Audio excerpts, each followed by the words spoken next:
Kita buka filenya. Saya nanti akan bacakan. Buku ini ditulis oleh seorang ulama yang hidup di Yaman. Namanya Abu Bakar Al-Masyhur. Masih hidup sampai sekarang di Yaman. Buku ini beliau tulis sudah puluhan tahun yang lalu. Dan buku yang ada sama saya ini, yang dibentuk PDF ini, dicetak terakhir cetakan yang ketiga 2015 yang lalu. Sekarang 2020. Di dalam buku itu disebutkan nomor ke-74. Apa katanya tanda-tanda kiamat kecil itu? Zuhurul amrad, nanti akan ada muncul penyakit allati lam takun fil aslaf, yang belum ada pada masa lalu. Jadi nanti muncul penyakit yang penyakit itu tidak ada pada sebelumnya. Apa yang menarik di sini? Ini saya besarkan. Itu dia Pak. Nampak itu? Ada yang bisa baca bahasa Arab? Sebesar lagi. Waw, ha, mim, alif, lam, ka, waw, ro, waw, na. Corona. Corona. Bacanya tuh kuruna. Ini bukan dibuat 2 hari yang lalu, bukan. Buku ini. Buku ini sudah ditulis oleh Habib Abu Bakar Masyhur puluhan tahun yang lalu.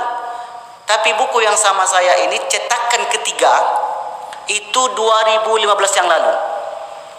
Artinya penulis itu menulis jauh sebelum itu. Dan dia sudah bisa memprediksi akan ada nanti penyakit namanya corona. Tapi sekarang ternyata betul.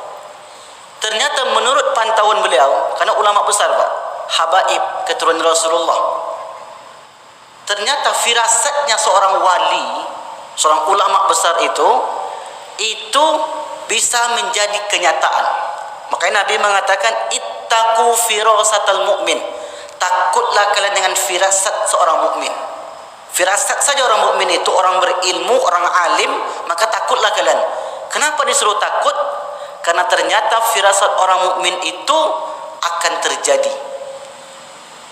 Nah, ini beliau Abu Bakar Masyhur ini, bukan Abu Bakar Ba'asyir ya. Jangan salah paham, salah dengar pula nanti. Tidak, bukan Abu Bakar Ba'asyir, Abu Bakar Masyhur. Ulama Yaman, dan bukunya ratusan, ulama besar. Di antara guru muridnya adalah Habib Al-Jupri.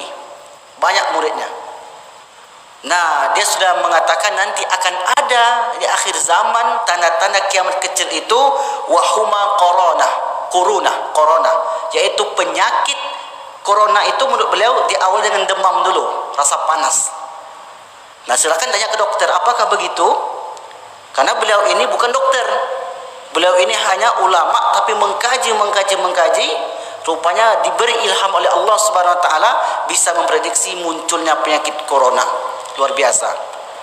Nah, dalam buku ini nama bukunya Al-Usus wal Muntalaqat. Menceritakan tentang fenomena-fenomena akhir zaman. Nah, ini menunjukkan bahwa dia juga ditulis di situ influenza tuyur, adanya flu burung. Sudah ditulis ternyata puluhan tahun yang lalu. Oh, berarti hebat berarti. Dan terbaru wal khanazir, adanya flu babi. Khanazir itu khinzir, itu artinya babi. Khanazir jamak bentuk banyak dari babi. Wahuma corona, dan yang terakhir penyakit corona, wa ghairiha, dan lainnya. Ini hebat. Nah, artinya yang kita bahas di sini adalah bahwa penyakit yang beredar sekarang ini menunjukkan tanda-tanda kiamat kecil. Nah, itu yang kita bahas, yang kita inginkan dari teks yang ditulis oleh Abu Bakar Al-Masyhur.